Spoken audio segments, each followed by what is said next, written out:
I'm Jeff Cook, And I'm TJ Wilson. and this is Around the Circle. I'm walking slowly, I'm taking my time. All I could talking is starting to rhyme. I'm letting go of lonely, letting go of strife. I just can't get enough of this beautiful life. The Enneagram is a map of the human personality. It's a tool for navigating relationships, creates language for what motivates us, and helps us look at the way we look at everything else. Most importantly, the Enneagram's a mirror because sometimes you need help seeing yourself. My name's Jeff Cook. I'm a philosopher in Greeley, Colorado, and with me is TJ Wilson, businessman, lover of theology, and Enneagram ninja. Hello. Oh, man. That came out a little sing-songy. I'm not exactly sure why. I added some vibrato at the end of that. We're talking about things worth singing about today. That's what it was. Today is our quick introduction to subtypes, something that we have held off on for quite a while. Our quick introduction to one of the most complicated aspects of the Enneagram.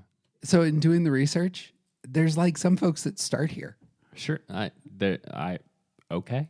I don't know why, but The reason they start here is they save the 9 types for later, and they just focus on the instincts.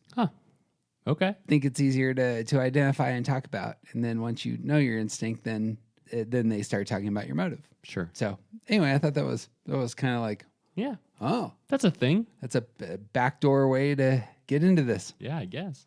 For those of you who have listened to us for a while, you'll know that we kind of reference it, and the only thing we generally say about subtypes is, hey, wait 5 years. We'll just wait 5 years. So this is a primer at best for those of you who have waited 5 years. Yep. Look, for me, just jumping into this material, there's lots here I don't know and lots to discover.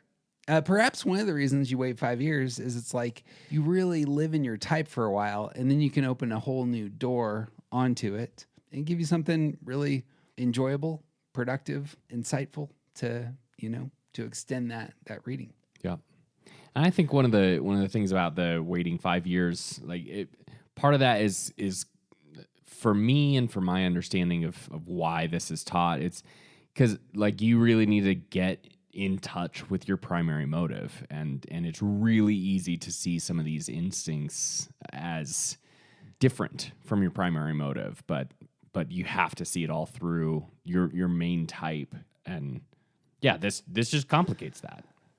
So if you're hearing these terms for the first time, we're going to be talking about instincts and subtypes. These are kind of some advanced, we think, fairly advanced Enneagram wisdom. Like all Enneagram wisdom, it's kind of being discovered right now. Right. And there's some great work out there. There's a lot of not so good work out there. This podcast isn't we're not looking to be the experts here. Right. I suppose what I'm looking to do is say something like, here's the diving board from which TJ and I are diving. This is the door through which we're entering when we come to the topic. Yeah. Oftentimes with Enneagram, just getting some basic language to get your head around what's going on can be really valuable. How do you jump off into this topic? And so that's what we're here to do. Yep. Quick intro to subtypes and instincts. Knowing you and me, this quick intro will be somewhere in the 2.5 hour range. Oh, I also want to say that a lot of teachers, a lot of branches of Enneagram study will assign the same meaning to subtype and instincts, and we'll explain why we don't later. But we're talking about the same topic. We're just going to use those two words to mean different things. So stay tuned. There it is. I suppose, yeah, here's where we're going. We're going to talk about 3 rules of subtyping. Going to define instincts and subtyping, why they're different. Going to talk about some practical uses of this stuff. And one of the things actually we do talk about subtyping sometimes is that your subtype changes. Right. Might discuss that a little bit more in depth than we have in the past. Yeah. Well, the first rule of subtyping is you need to wait 5 years. I got thoughts on this. Why do you wait 5 years on this? Well, because, like I said a minute ago, this subject makes everything else a little bit more complicated. It muddies the water, and if you don't really have your bearings, if you don't have some basic understanding of your type and what your type does and movements and stuff like that, then you'll get completely lost in a lot of the subtype discussion, and you'll make false assumptions and like I know a lot of people who, when they took the test online, the test told them what their subtype was, and that is how they identify themselves. And actually, they don't know anything about what they're talking about because subtypes are so complicated. So the idea of waiting 5 years for me is about really getting invested and doing some work and really like having this material, having Enneagram study be something that you is inside you, is part of you now, so that when this much more complicated thing comes along, you can understand it a little bit better and appropriately apply it. It's like you don't study trigonometry in elementary school because you have to learn some basic things first. You don't study trigonometry in middle school typically because you still have a lot of learning that you need to do before you can get to the place where trigonometry even makes sense. I agree. Some of the topics like wings, subtypes, even the arrows, I think should be left for a few years. The things for me, and this is more because you need to jump into Enneagram and find some stuff that really helps you now. And the high side, low side of your number, really living in your number and naming your motive, elevating and talking about your repressed center, talking about your shadow. Those are the places I think really need that first attention. Yeah. So rule 1, wait 5 years. Second rule is actually what TJ said. Adding subtypes makes everything messy. Some of the literature I was reading on this immediately jumps into there are 27 types if you add subtypes. Right. Or if you really do it correctly, there's 54 types. Right. Wait a minute. I thought you said there were 9 types. And now it's messy. So if you wait a bit, then when we start talking about stacking or sequencing, this can make sense. But for now, that might be, just know that things can get messy if you don't really have a good foundation. Right. My last rule, and I'm curious if this works for you, but I think that subtypes aren't about you. I think if you're actually healthy in your number, knowing your subtype and being able to identify other people's subtypes, because I think you actually can very easily type other people's subtypes if you're aware of this topic, or maybe not easily, but it can be a helpful kind of one sentence question for most people. I think knowing about subtypes really helps you to love people in terms of how they want to be loved. It's about caring for others around you because you understand who you are, and perhaps you understand who they are. As is often said, knowing your type isn't an excuse for bad behavior. And that's especially true, I think, once you get into subtype work. Yeah. Yeah, the way that these instincts sort of push our energies, it affects how we interact with other people, and it affects the way our relationships navigate and deal with complications and just being together and normal, regular stuff, and knowing the subtype and how that subtype, that instinct, interacts with your partner or your business partner or your children or whatever else, like that can go a long way to do some good for your relationship. I know, unless of course you're using it to just excuse your bad behavior. I'm self-preserving, so I need to be alone. No, that's not a good way to use this information. But knowing that this is where you're comfortable and this is where your other is comfortable, and how does that dynamic work? This goes a long way to do a lot of good for knowing how to interact with each other and love each other better. Yep. Just to give a quick example, some of us really thrive when we're in a big group of people. Mm-hmm. And say something really awful happens. Inviting a person into the big group of people. It might be a really healing thing for that person. Right. But there's some of us that really don't thrive in big groups of people. Right. Something awful happens. The thing we don't want is to go out with a bunch of people. We want to sit down with just the person we care about for a minute and just talk through the thing that's awful that happened. Right. You know, those sorts of things, using this in those sorts of ways can be really helpful. And we'll unpack that. But just as a quick and dirty example, that's something that struck me. So 3 rules. Second, we got to define some stuff. So first is instincts, and second is subtyping. These are the 2 big terms we'll use. You want to take a shot at instincts? Instincts. Yeah, this is how like, think about like animal instincts. Like these are subconscious drives. And when we talk about instincts, we're talking about like the energy that we use, the way that we spend our energy trying to get our primary motive. So like each type has a primary motivation. This is the way that we see the world. This is the thing that we want. And our instincts are about how we get that thing. A lot of folks, I think this comes from Chestnut mostly. Beatrice Chestnut, when defining instincts, wants to really tie them to evolution and to biology. And she says, when trying to get like the primary resources, food, shelter, safety, companionship, all animals want these things because they're about survival. And it's almost like an animal has an intuitive, so human beings have an intuitive way of saying, I'm going to get survival by finding my place in a larger group. That would be one. A second would be, I'm going to find survival by bonding with another very strong or capable, supportive person. That'd be a second way.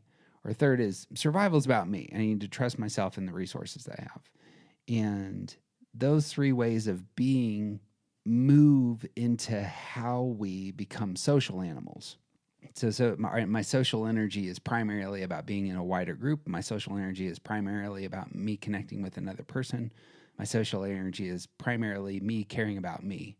And those are the 3 instincts as I see them. The names that are generally used are social instinct, sexual instinct, and self-preserving instinct. I think we should stick with those. We can unpack them with other language later, but they're pretty well established. Yeah. Plus, you just love alliteration, so I do. They're my favorite. He doesn't. It's a lie. Instincts are going to form our patterns of behavior. How we get what we need most just flows out into how we are as social people. Yeah. And they create the instincts are kind of the foundation for our social personality. So some of us feel really comfortable in the wider group. Some of us feel most comfortable when we're just with another person. Some of us feel most comfortable when we're taking care of ourselves first and then engaging the world second. And that's how our social self is expressed. And that's part of our personality. Yeah. And it informs our motive. Yep. And how we get our motive. Yep. And so I love TJ's line there that how your energy is spent, that instincts are about how your energy is spent getting to your motive. And I do want to say that we need to draw a line here. There is some overlap, but we are not talking about introvert and extrovert. That's a different kind of thing. And the easiest way I can think of to understand introvert extrovert is like, this is how you recharge. This is how you gain your energy, either by yourself or with other people. Some people, they build a head of steam when they're out and about. And some people are ambiverts. And that's not what we're talking about. We're talking about how your energy is spent in the best ways to get your motive. So let's talk about these in turn. One of the better illustrations, I've forgotten where I heard this, but it was really excellent, was that there's almost like a temperature of people's personality when you engage them. Some people come across as very cool. Some people come across as kind of intense and very hot in your conversations. Some people are just a warmer presence. And that lines up with each of these instincts. So, for example, those who have a dominant social instinct often come across as very cool. They are understanding and intelligent about their place in the wider group. They're trying to find their places for participation. And that allows them to just float above the conversations, to offer what they have to offer in very insightful, direct ways when necessary. But generally, they feel just really good with a bunch of people. And that coolness of they walk into the room and they feel comfortable. It's a good way to understand those with a dominant social instinct. Different from those with a dominant sexual instinct, who often come across as hot. When you have conversations with these sorts of people, it's almost like you are the only thing that matters. Your eyes connect. There is I don't want to call it just an intensity, but there's very much an energy that it's just the two of us. Sometimes this sort of person who has a dominant sexual instinct will kind of pull us to the side, want to have that one-on-one conversation, want to go for depth. And so the hotness is of that sort. And then those who have a self-preserving instinct come across just as warm. They are caring for themselves. You're great, I'm great. But their energy is first and foremost about preserving what they have.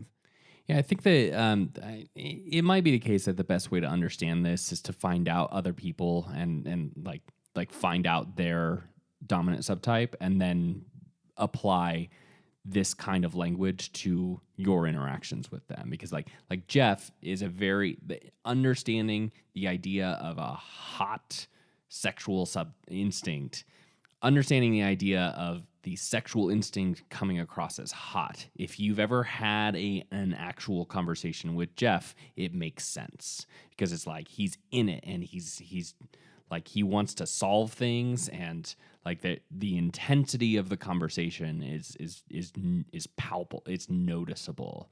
Whereas there's other people who, like, it's not that they're cold, it's not that they don't care, but it's clear that they care about something other than you, and like that coolness of somebody whose instincts are about the group and about how we all fit together and what is my place in it, but also my primary motive. I want that to apply to the group that we're a part of. They're not going to single people out. They're not going to be like engaged in the way that someone would be if you describe them even warm or hot like this.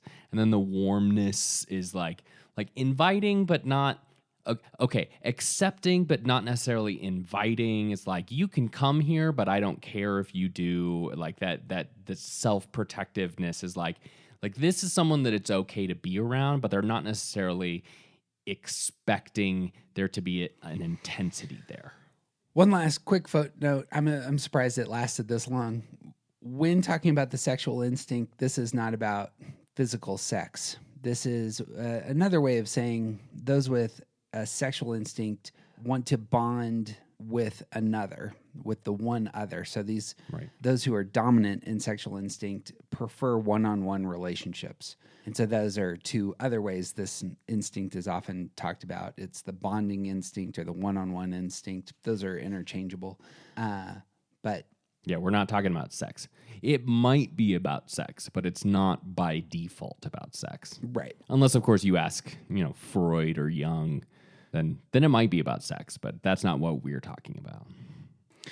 So all of us have these instincts. And DJ just has this little wry smile on the side. That was good. All of us have these instincts. All of us have a social personality. All of us have kind of a preference, a dominant preference for how we want to engage socially. When that is put into Enneagram language, then it becomes a subtype. So the word subtype is more about saying, oh, hey, this is an interesting idea about how our social energy works. Let's fit it into our system. So some people will say, I'm a social Enneagram 9, or I'm a sexual 1, or I'm a self-preserving 7.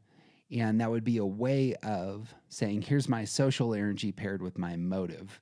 And so that's the subtype, right, as it were, is how your social energy relates to your motive. Got thoughts on just defining subtypes? Yeah, I think all of the subtypes, so like when you add this flavor, when you add this energy and how we spend and how we try to get toward our primary motive, especially in a socialized society. Like we are social creatures, and we interact with the wider world in a certain way. And so when you add this flavor in, it sort of it changes things. It makes the expression of that type a little bit different, but it's all still like we have to remember that it's all still through our primary motive. Now, here's where things get messy. Wait, they aren't messy yet? Just for us moving forward, I identify as a sexual one. My dominant instinct is the sexual instinct. I prefer one-on-one relationships. I prefer intense conversations. I prefer engaging others one at a time even. So if I'm at a party, I have a very difficult time in a group of 5 in engaging that conversation. I much prefer turning to one person, having kind of a face-to-face interaction, and then moving to the next person, and then having a real interaction, and then moving. And that's just how I socially do best. My wife is a social 3. My wife walks into the room, very cool, understands how the dynamics of the room work as, in the wider group, and can navigate conversations very quickly without feeling like she has to break off any conversation, but letting people know they're cared about, getting what she needs in terms of attention, moving from one person to the other. Mm-hmm. And TJ is a self-preserving 9. When you're at a party, how does your social energy work? It kind of depends a lot on what the party is, because there are certain situations where I'm really great in a group, and there are other situations where I kind of just want to watch. But it's all about protecting my own sense of peace. Like I love being in debates so long as I'm not invested in the outcome. I love being part of I like parties so long as I know how to navigate that space. All of the way that I interact with other people is about protecting my own peace. And like this space is about me. And so when I go to an event, it might be the case that I sit back and watch because I don't know anybody. Like every single time I go to a staff event with my wife, who is a teacher at a high school, I know 3 other people there, and 2 of them don't ever come to those events. So I don't ever interact with, I'm just sort of like following her around and nodding and kind of listening, but really I'm just trying to protect my peace because I don't know these people. I don't want to talk about education. I don't know how their jobs work. It's not my space. I'm just there to support my wife and protect my peace. So in all situations, like where this self-preservation is dominant, it's about protecting my peace and the space around me. In like manner, I suppose to circle back, so my wife also is a teacher, when I go to those same sort of parties, I'm just looking for somebody who's interesting, who wants to talk about depthier things. I will intentionally ask kind of questions, and oftentimes people will move on very quickly from me and my depthy question. Because just like, yeah, that's come on, man, this is a party. Well, that's exactly. I'll ask them about their work, and they'll tell me, "Man, I'm at a party. I don't want to talk about work, etc." Yeah. But occasionally, I'll find the person who really does want to talk about something intense, and I'll be there for 45 minutes there in the corner, sure, talking about the thing they're interested in, and perhaps how to improve the world, how to improve them. These are things that I get excited about. How to improve their business, how to improve their teaching, whatever needs a little bit of work, I'm there for it. And that's how my oneness is expressed. That makes sense. Yeah. I suppose it's the case when my wife on the social front goes to those same parties. She wants to make sure that everybody sees, whatever she has brought that is worthy of praise. There's something that has been gifted to that environment that she's going to elevate. She's generally very servant-hearted, but is just making the rounds and generally finding those places of greatest, attention, as it were, right. in those spaces. She is not a wallflower. Right. And she also is going to, she sort of flits around to make sure she hits as many people as possible. Yep. And it's all going to be surface level. Right. Yeah. And it's all going to be also, I suppose, on the social front, an investment in those folks. She is investing in the wider group, because sometime in the future things might go badly. Right. And they're the ones that she's going to need to rely on Right. for whatever she needs in those spaces. And that's how I think a lot of social types work. So that's talking about our dominant instinct. Now, here's the thing. I'm a sexual one. I prefer one-on-one conversations, but I often have to go into social settings with lots of people around like a boardroom table or something. And there's lots of times where I'm by myself and I need to think about my bank account, my resources, and my energy, and focus on my life as well. My primary social energy, I would prefer to have those one-on-one relationships. But then I have a secondary, and those other two instincts need to find their place in my life as well. So this is where things get messy, is that Enneagram theory generally is going to say something like you have a dominant instinct, you have a secondary instinct, and you have something that's like a repressed or a weak instinct. Riso and Hudson call this the blind spot. Beatrice Chestnut calls this a repressed instinct. My gut here is that it's not repressed, but that it's just really weak. And however it is, one of these places, one of these instincts is lowest. So for me, my lowest instinct, the thing I'm least comfortable with, is social. Put me around a table with 8 people having a conversation, and I can't pull somebody to the side to talk to them one-on-one, and I generally don't thrive in those spaces. Right. And that would be the image. Do you know what your repressed or blind spot is? I don't, because I actually have a different theory about this. Yes. I think there is a lot of information, and again, this is muddy. Like it's messy because you get this deep into it, and then there's like 9 people who have thought this hard about it, and all of us view it a little bit differently. So my theory is less about there being a repressed one. Our good friend Sean Palmer, a friend of the podcast, and he's written a handful of books, and a couple of them have to do with the Enneagram. In his book, 40 Days on Being a 3, in the intro, he talks about subtypes being sort of like levels of a house. So I live, imagine a 3-level house.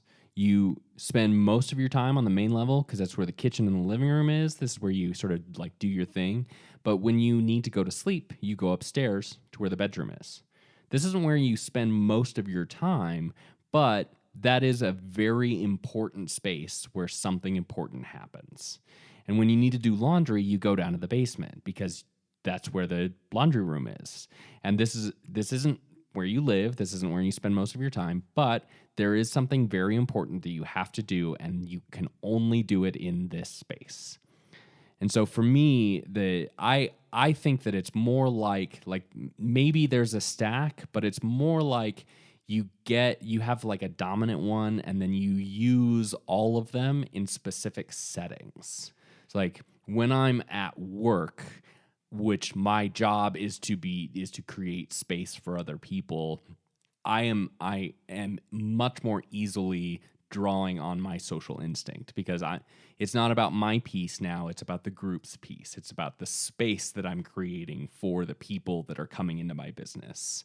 And when I'm with my spouse and like we're making big decisions, having hard conversations, this is not about my piece. It is about the piece of our relationship and our household. Like so it's much easier to draw on the sexual energy there when I'm navigating those specific situations.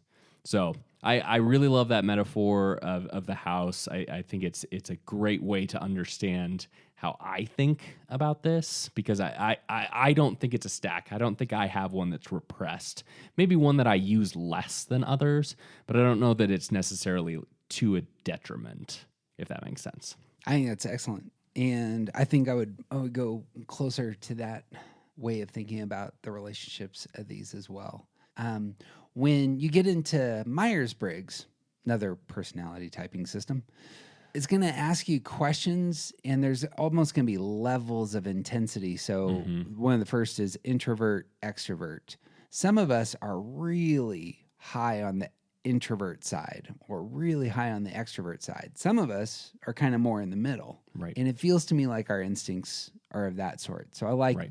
the house image on this front. Like I kind of live in this space, but I can go to these spaces. For me, social environments around the table is like going into the creepy basement with all the spiders. Right. And your laundry room isn't down there. There's nothing down there except for storage. Right. So you don't use that room very often. Don't use it very often. Or I haven't, or even, it may be the case that some of us kind of even avoid said rooms. Right. If as much as we can. So I've used this illustration a handful of times, but my wife doesn't, who is a social 3, really does not enjoy one-on-one coffee dates. Right. And it's more of this is a energy suck for the most part with most people. So, and maybe that's it. It's what the laundry room is a place of real work, but I think that the side room can be a place of fear. It could be, there's all sorts of stuff we could say about how the room metaphor works in terms of these instincts. Just a quick footnote for those who do prefer the stacking or sequencing way of thinking about instincts. This is where the idea of 27 types comes in, or if you have a dominant, a secondary, and a repressed, if you have the stack, then the way they're arranged would actually create 54 different types. Right. And so if you ever hear language of 27 types or 54 types, that's where that's coming from. It's how do our instincts kind of find their place. And then I think one of the early adopters was at Naranjo that wants to say, and then you throw the wings in there and it doubles again. Now it's 108. Right. So for me, and I think this is true, TJ, as well, I don't know that our instincts are our type. It's better to think of them as tools, as rooms that we can utilize. And so too our wings. We haven't done a deep dive into wings, but we see wings as tools and not part of our type. Right. Agreed.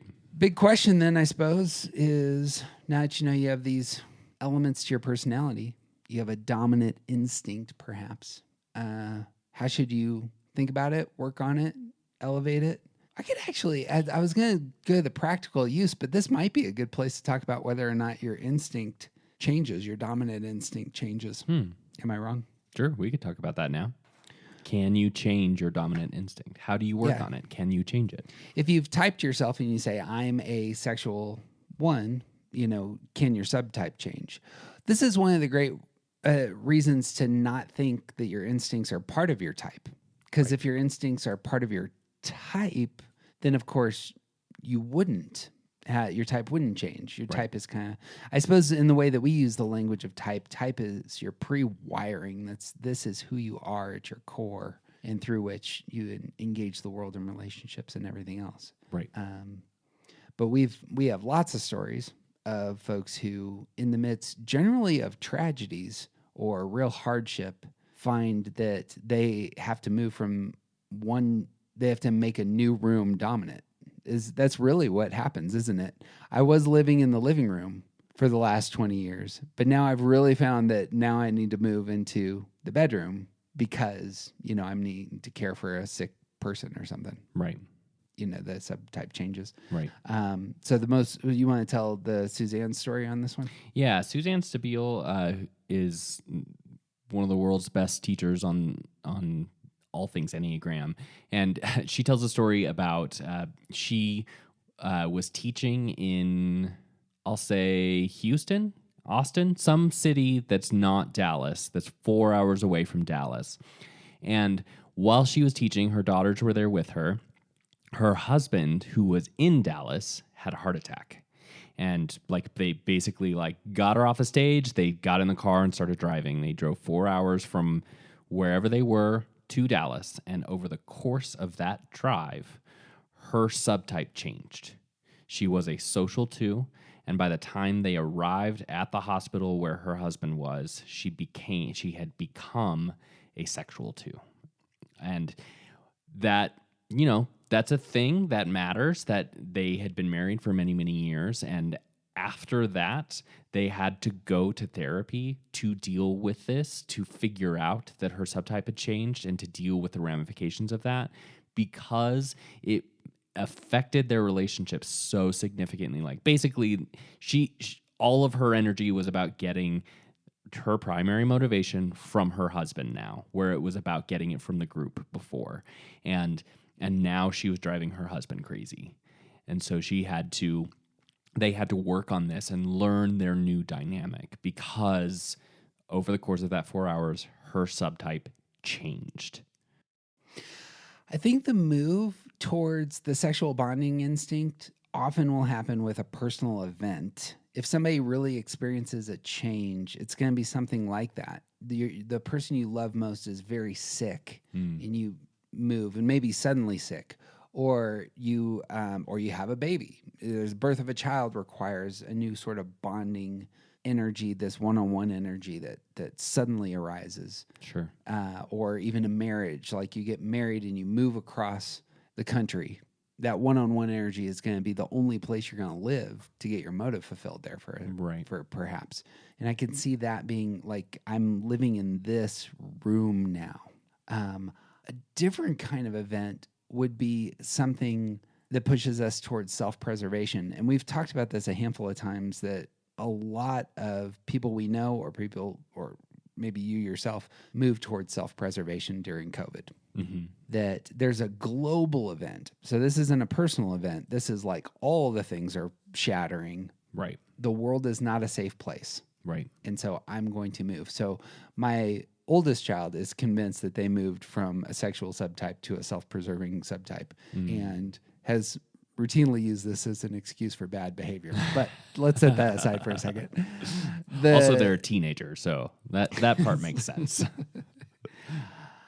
The movement here of really emphasizing with one's social energy, I need to take care of myself first, would make a ton of sense given how COVID affected so many of us. Right. You got thoughts? Right. And in general, like this is a theory that we actually heard from Suzanne in the first place. But the idea of something like a global event changing your subtype, that it kind of just, it makes sense that like everything is different from before to now. Like the world has changed, and it makes sense that we would all come out of it changed as well.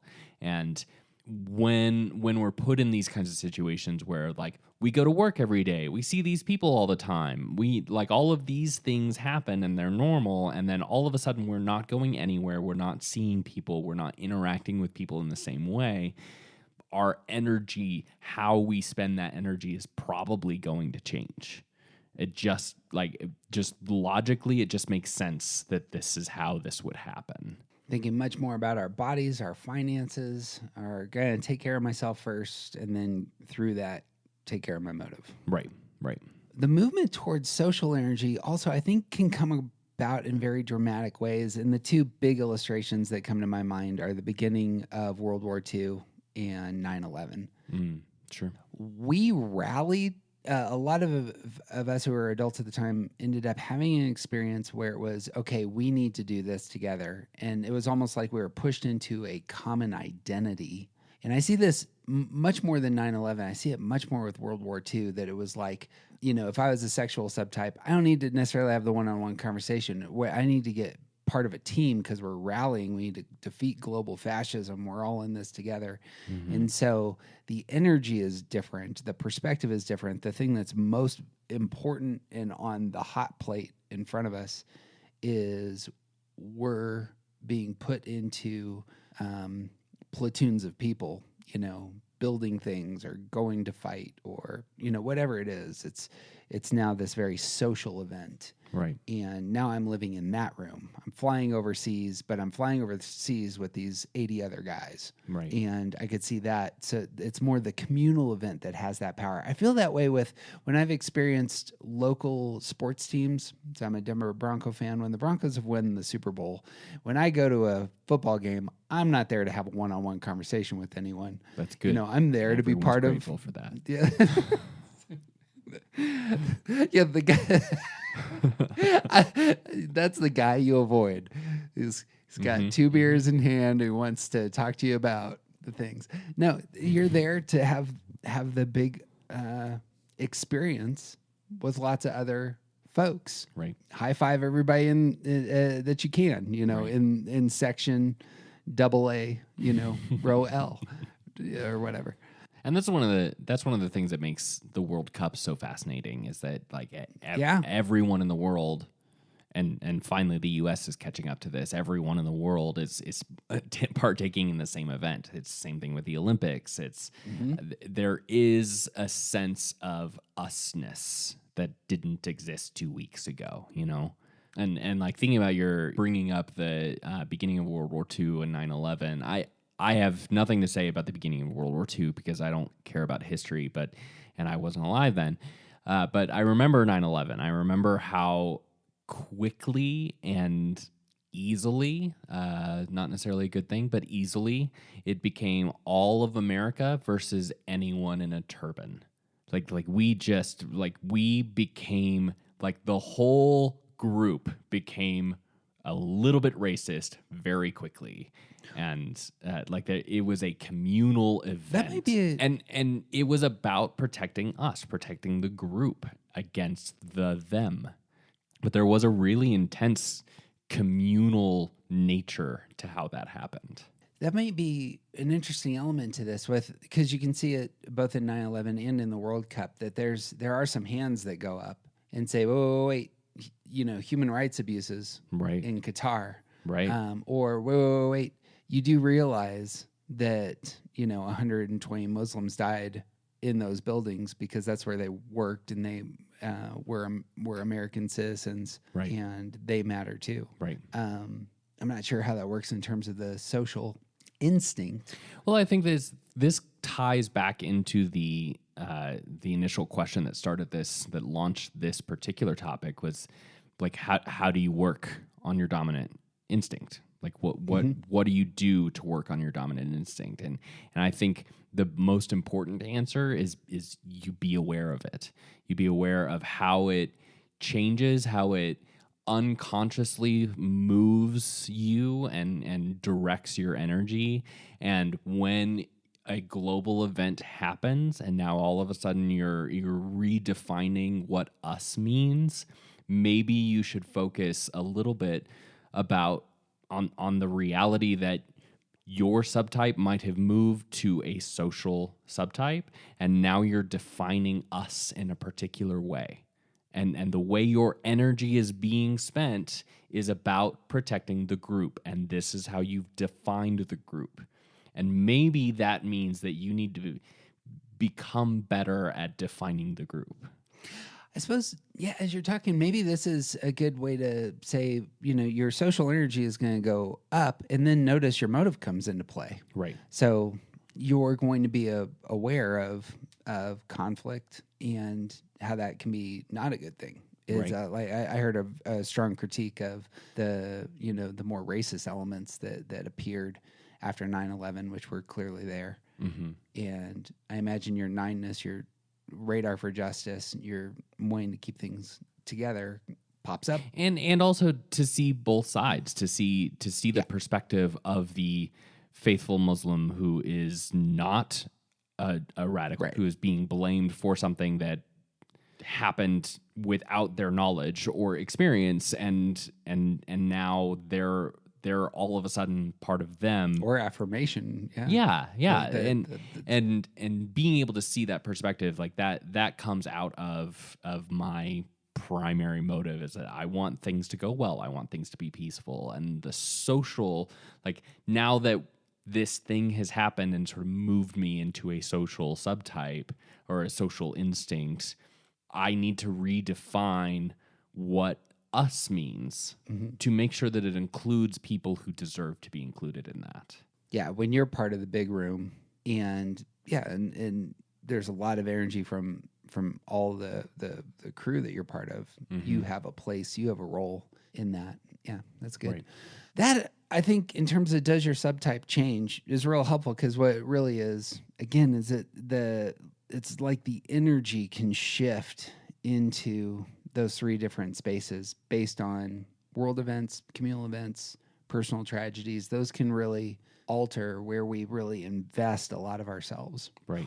Or perhaps, like for myself, I'm an academic. Academics end up you go to school, and a school, grad school in particular, can be a very isolating experience because you have your topic and you're focused on that topic, and you're encouraged to become the expert in the world on the thing you're focused on, and that will take 2 or 3 years of you in your basement, hammering out the things that you're gonna publish on. And then for me, then you get a job.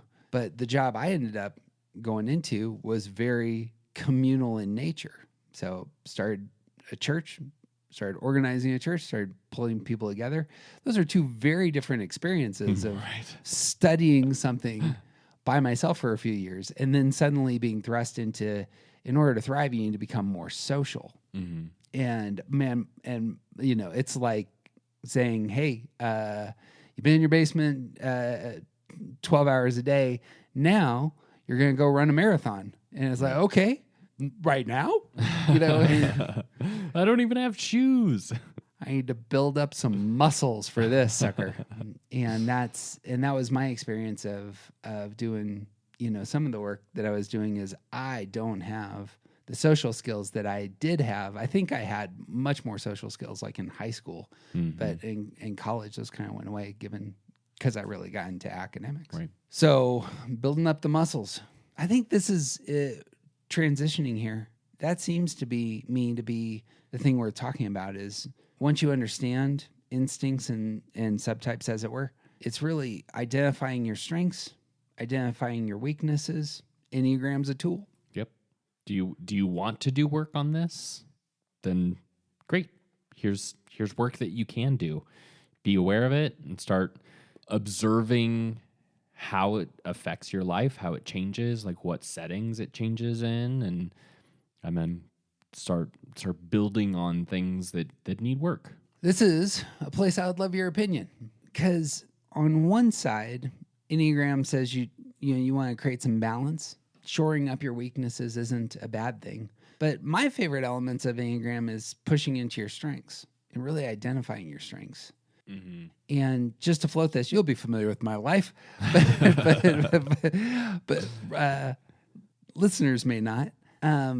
My transition vocationally seems to really play out along these lines of being in a job where I really had to have, in order to succeed, in order to thrive, I needed to have a really strong set of social skills, social intelligence. If my social instinct was built up, that would have been really great. And I found that that's really the place that I'm weakest, even feel occasional anxiety in those spaces. Mm-hmm. My real strength is the one-on-one sort of relationships. Right. And what has ended up happening for me vocationally is I've moved from 2 very social jobs to a job where nearly everything I do is one-on-one, and it feels really easy. And I don't feel like I'm working, but I'm actually getting a lot of stuff done. I've like had to kick myself a handful of times and saying, what? I mean, just because this is easy doesn't mean that it's not work. Right. Because I'm knocking out my work in 2 or 3 hours a day, as opposed to before where it was just, oh man, I got to prepare to meet with all these folks and do this thing and interact with these people that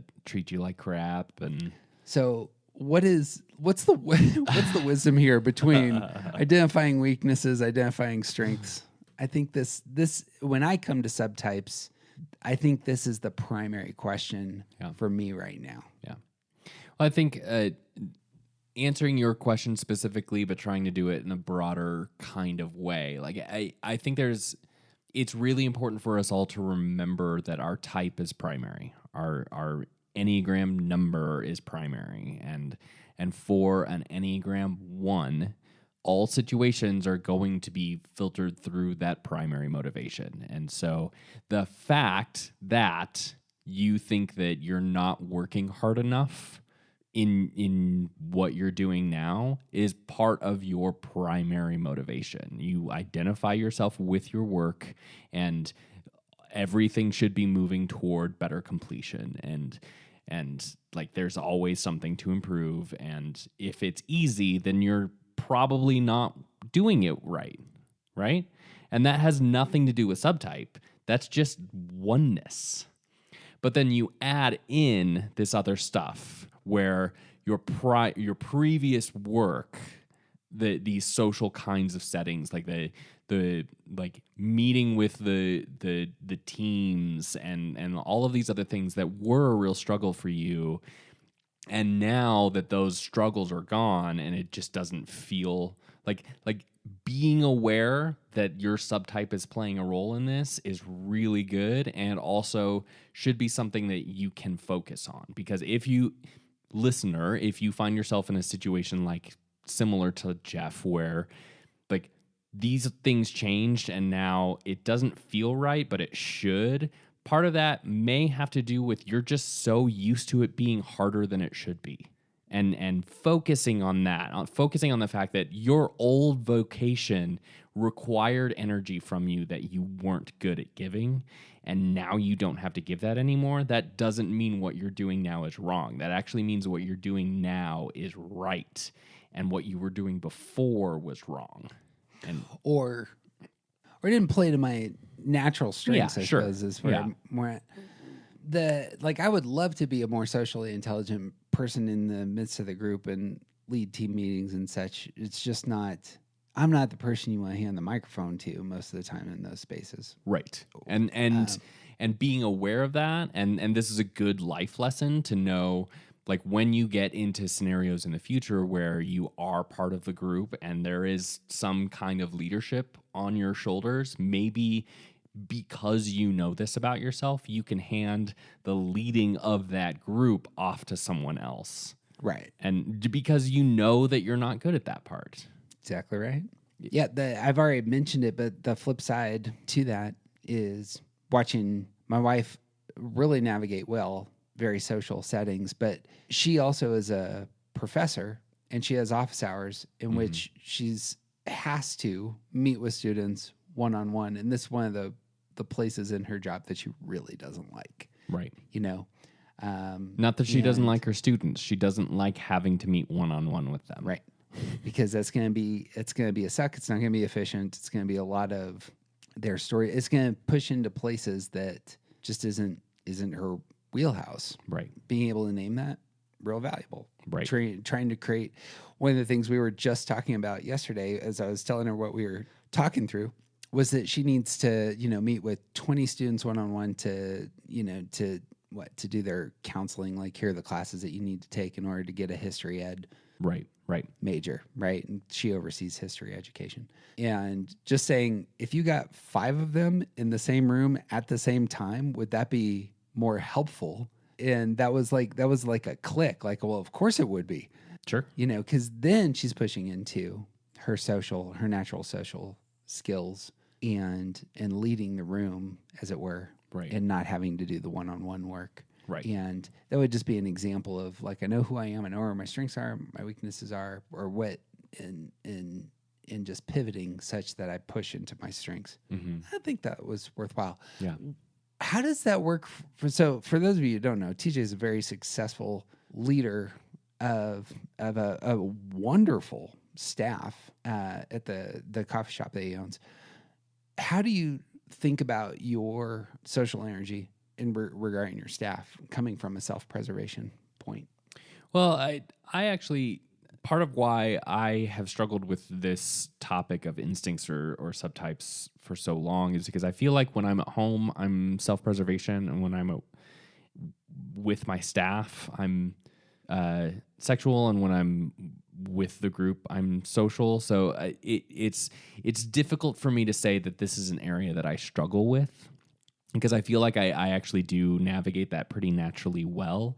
But there are a lot of times where I avoid it because I would rather not have hard conversations or whatever. Like the primary thing for me is about protecting the peace. And so when the thing that I have to do is not going to protect the peace, that's where it becomes a struggle for me. So navigating like individual conversations with staff, navigating like the creating space for the group, knowing that my primary is self-preservation, is to remember that like it's my job to lead this group. It is, and they don't have jobs unless I do that work.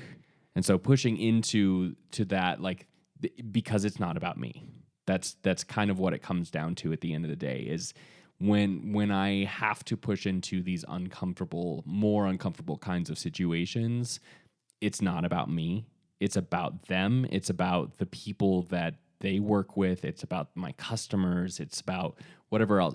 At the end of the day, it's not about me. And that's what I have to push into.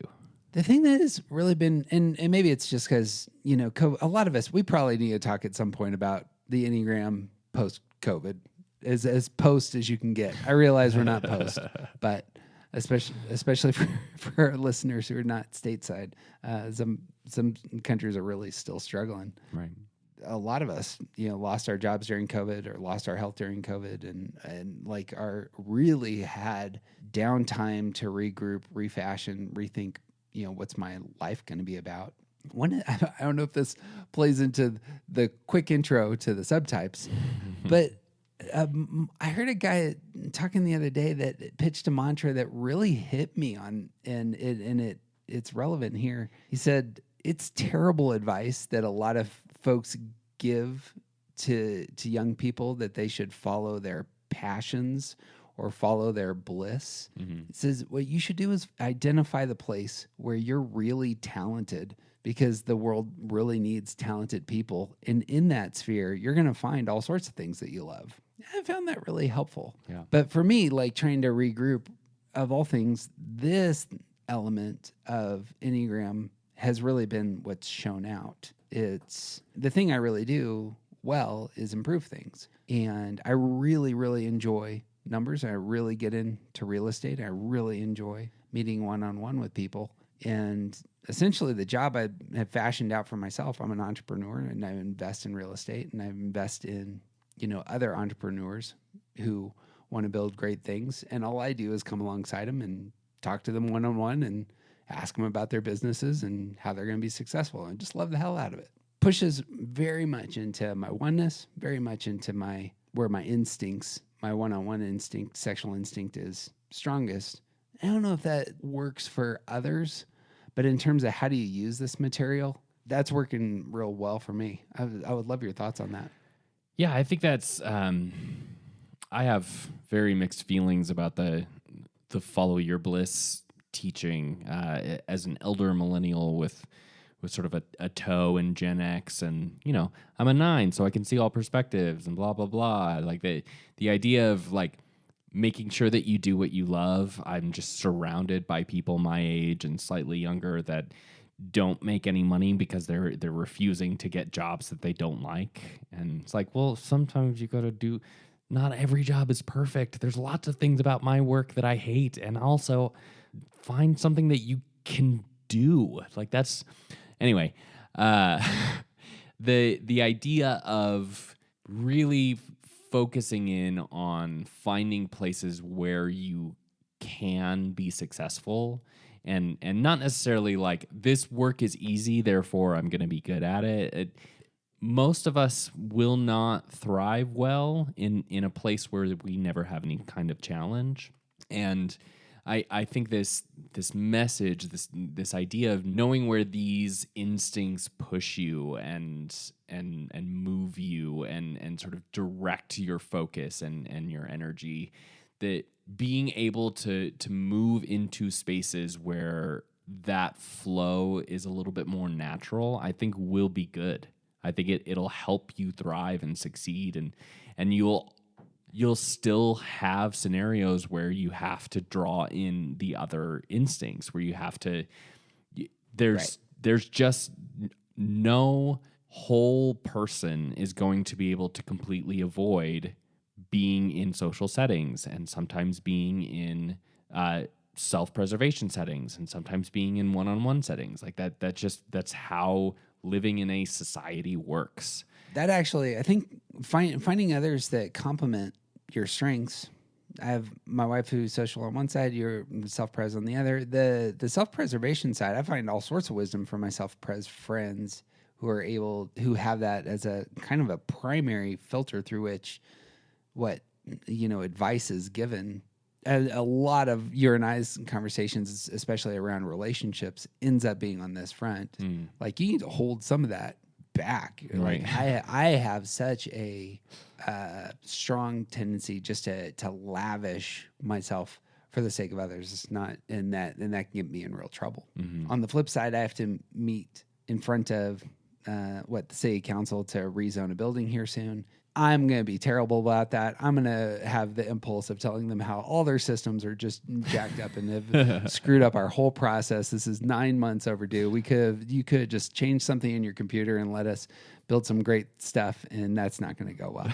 So Kelly and I are spending the next week coaching you, right?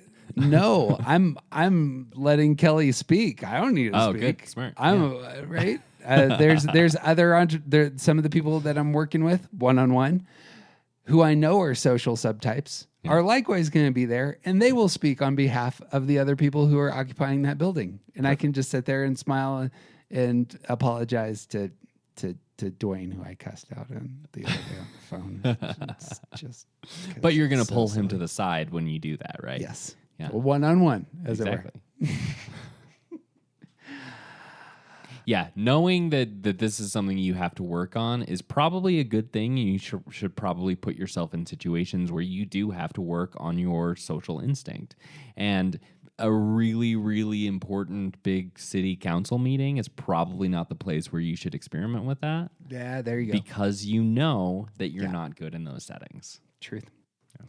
One of the things that I've started to notice with other podcasters just is that the podcasts themselves are set up around their social instincts. So there's some people who it's their show, and they're the ones speaking advice into the microphone. Right. There's some guys, people who do podcasts, I really love who are that person. And the more that I listen to them, I'm like, you're entirely. There's a Self-Pres 8 who I love the hell out of right now. Just him talking into a microphone. Yeah. Another set of folks. It's our podcast. It's two people bantering about whatever the topic is. Lots of intense energy about it. Yeah, propels the podcast. Yep. You look at something like some late night shows are that way. So like a Stephen Colbert, I'm gonna just talk one-on-one with this person, or but then like Bill Maher's show is more of a social. Right. We're getting all these people around the round table, so that they can all yell at each other at the same time. Or the morning shows, across the dial on cable and major networks. Those are all, they get all the social people together, and just the energy's bouncing in that way. Right. The View. Right. Yeah. Those are good I think those are good examples of like this is how the person in their type, as you said, it's how your energy is spent getting to your motive. Last thing for me on this, I suppose, is just to circle back to it, is you can use this in order to care for other people. Yeah. Because I think it is easier. I don't think there's anything wrong with naming people's instincts, because it's not typing people. So we're not breaking the rules because it's not part of their type, as it were. If you know that somebody is that, sexual bonding, one-on-one desiring subtype, then loving them looks like entering those spaces, even when that's not your wheelhouse, especially when things are kind of rocky. Right. So you may have a kid who just wants one-on-one attention time, and that's not your wheelhouse, but you loving your kid in that space is a big investment. Right. And being aware that this is not your wheelhouse means that you can enter into it intentionally with work and effort and doing the work that is good for someone else, as opposed to just sort of like floundering around in a space you don't know what you're doing. The awareness really helps. Understanding that somebody's self-preserving.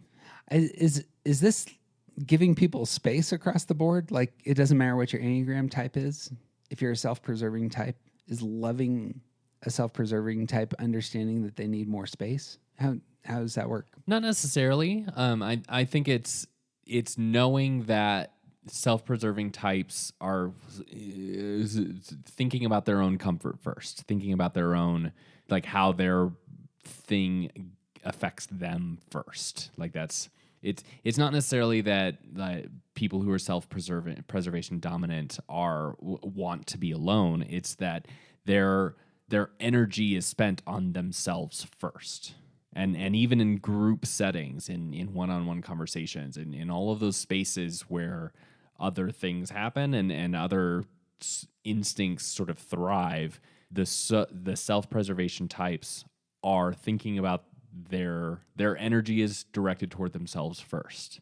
And so knowing that about us, it makes it easier to understand why we behave the way that we do in some places. It might be the case that a lot of self-preservation types are wallflowers, but I don't know that that's because of self-preservation. I think it's because of other things. And yeah, just knowing that that's where the energy goes first that's the thing that we need to know.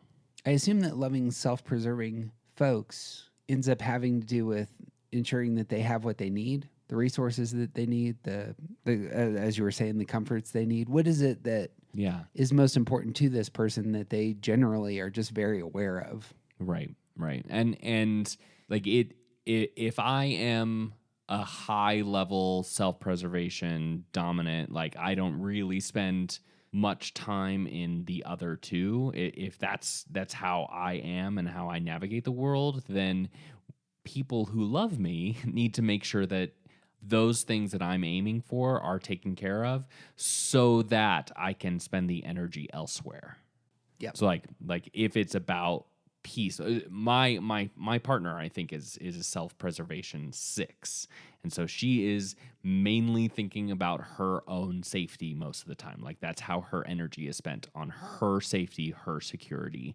And if she does not feel comfortable, if she does not feel like she knows what's going on and can like navigate and make decisions, then it affects everyone else. It makes it harder for her to spend good energy on our family, on our finances, on whatever else needs to be done because I need her energy. I need her thinking about all of the things that are going to break because I don't think about those things. But if she's only thinking about herself, then she's not putting that energy into the other places. So I can help her by providing some of that stuff for her so that she can put that energy elsewhere.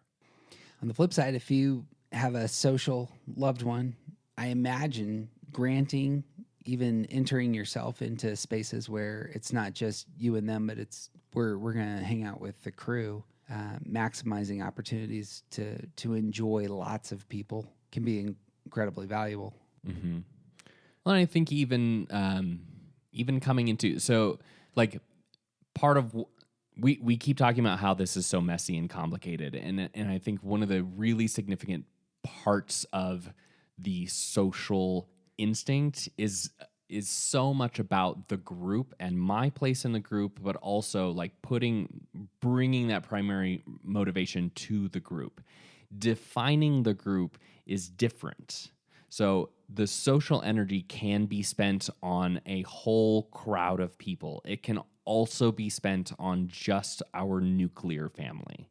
And knowing, so as someone who like you with your social 3 spouse, so much of how her energy is spent is not specifically about being social, but it's not necessarily about making Kelly Cook look great.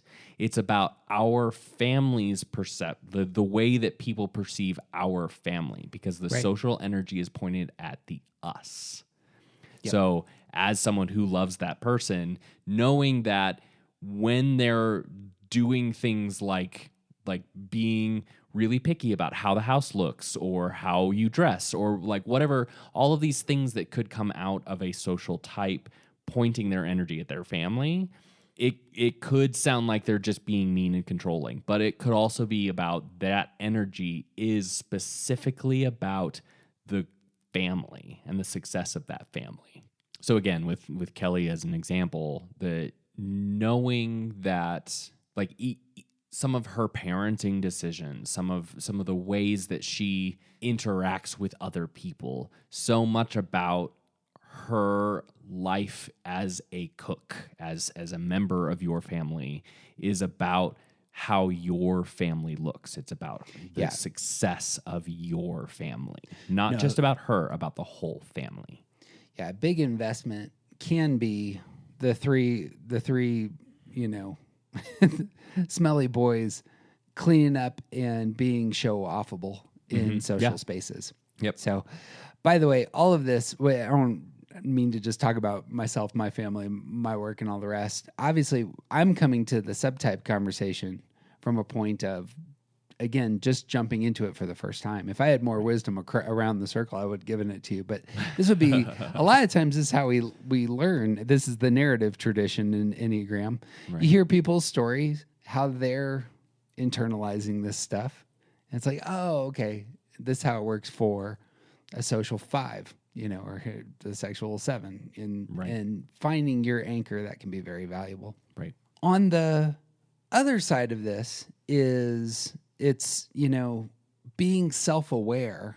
So starting with sexual subtypes, being self-aware that you come across hot can be incredibly valuable. Like I can kill people with one-on-one energy. Yeah. I just can. I can talk with one person for 4 hours if there's the topic that I really enjoy.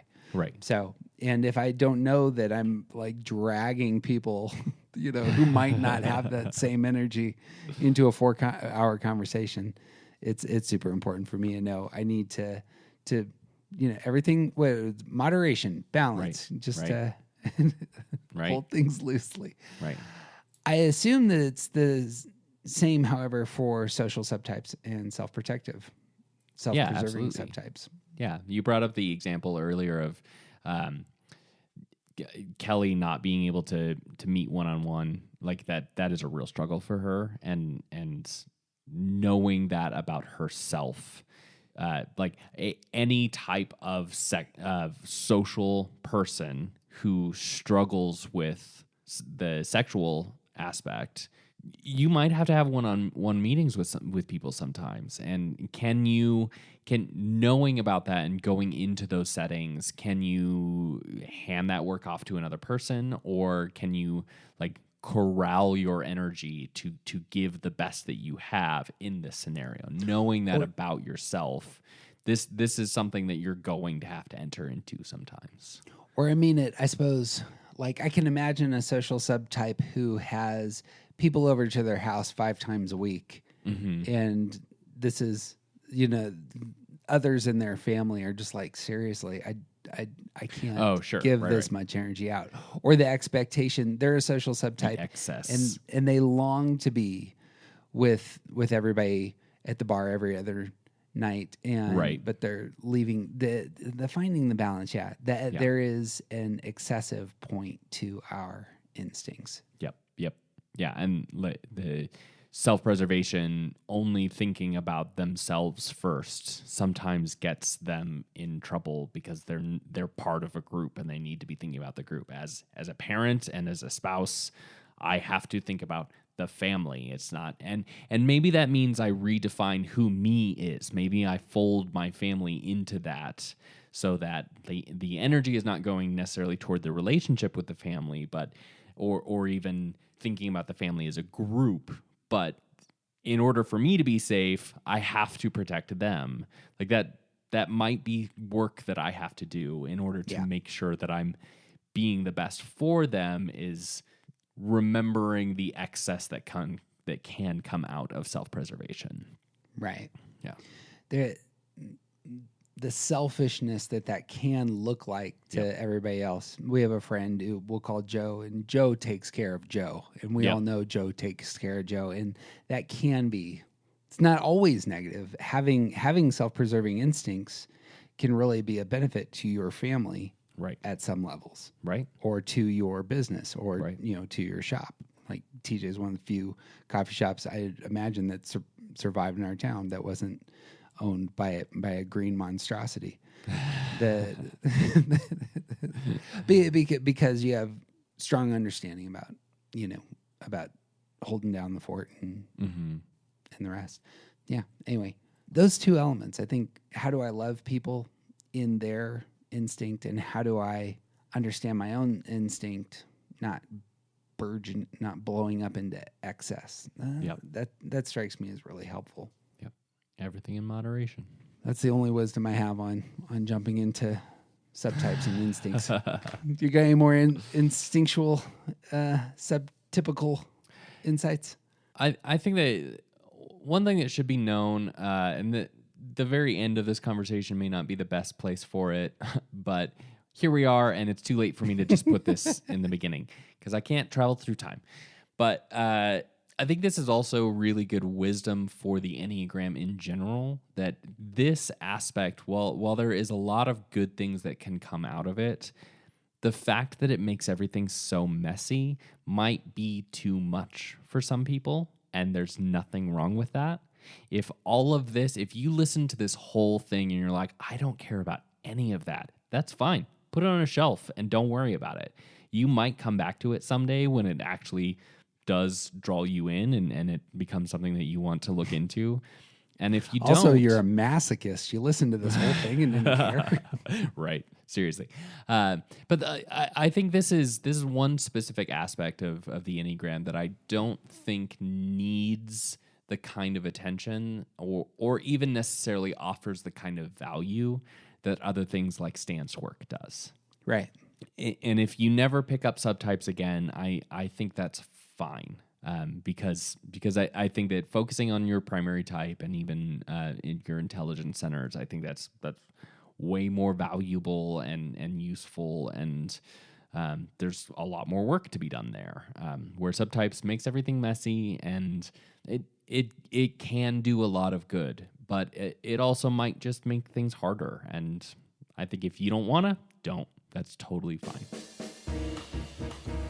We, in fact, did a podcast series, which is convenient to find now. Ooh. On exactly the steps that you should take when doing your Enneagram journey, to steal somebody else's phrase. We have a podcast now called Start Here. TJ and I just put 3 series that we think is fantastic for people who are just jumping in to Enneagram. So if you have friends who don't know their type but want to kind of jump in with you, our podcast is set up to be handed off. So if you just look up Start Here on the Spotify or iTunes, you can obviously share that with friends. First episode says this is how the podcast works. Second episode is let's find your type. And then it unfolds kind of like a book. But the last 7 episodes are our 7 steps of how you should grow in your Enneagram knowledge and the things that we really think is the most valuable. And I can concur with TJ that subtypes, I think it's fun. It's like wings. Yeah. It's some of the stuff that may have some relevance, but tear into some of the other bigger stuff first. Yep. So you know what else is going on? What? Through 2023, we're going to be having our online gatherings, which you'll know about. Yeah. We're going to move those to just once a month so they feel a little bit more special, have a little bit more energy. You can register at aroundthecircle.org. Just click on events. You'll see a place to click on and register if you want to join us. Generally, 15 to 25 people show up, and we talk about, I think it's the case that through 2023, we're going to start out talking about relationships, and we might just stick there. So Great. I consistently am finding that has a ton of energy in that space of talking about the relationships that we have, where we struggle, where things are successful, and different elements of the Enneagram and the wisdom it has for our relationships. So, but speaking of events, physical events, you and I, it's crunch time now. It's coming. February 4th. Oh my gosh, it's so soon. February 4th, we have our annual one-day conference in Colorado. If you have any interest in coming, that's also at aroundthecircle.org, and just click on events and you'll see the links to all of that. This year we're going to be talking about stress and security, and TJ and I have been saving up for many, many months all this fantastic gold. Going to bring the pain. Yeah, I'm really excited about that. Yeah. It's also the case if our podcast feed is kind of thin in January, it's because we're scrambling. Yeah, it's because we have prep work to do. As always, the intro music here is by The Collection, and the great Brian Claxton is throwing down the jazz at the end. And if you love this podcast, one of the best things you can do is give us some stars on the iTunes or on Spotify. Helps people find the podcast. And I suppose the best thing you could do is you could support us on Patreon. There's a handful. There's still, we got like 13 people that are still plugging, giving us some support on Patreon. Y'all are champs. We haven't even given anything out for free. Actually, no, I take this back. If you would like free tickets to our February event, if you sponsor us on Patreon, I'll get you some free tickets. There you go. You're one of the 12 people that actually listened to the outro to the end. You deserve free tickets to our Colorado event. That's what I got. You got anything else, TJ? I got nothing, man. It's TJ Wilson. He's officially awesome. I'm Jeff Cook. Who you aren't isn't interesting. Be who you are. Let's set the world on fire.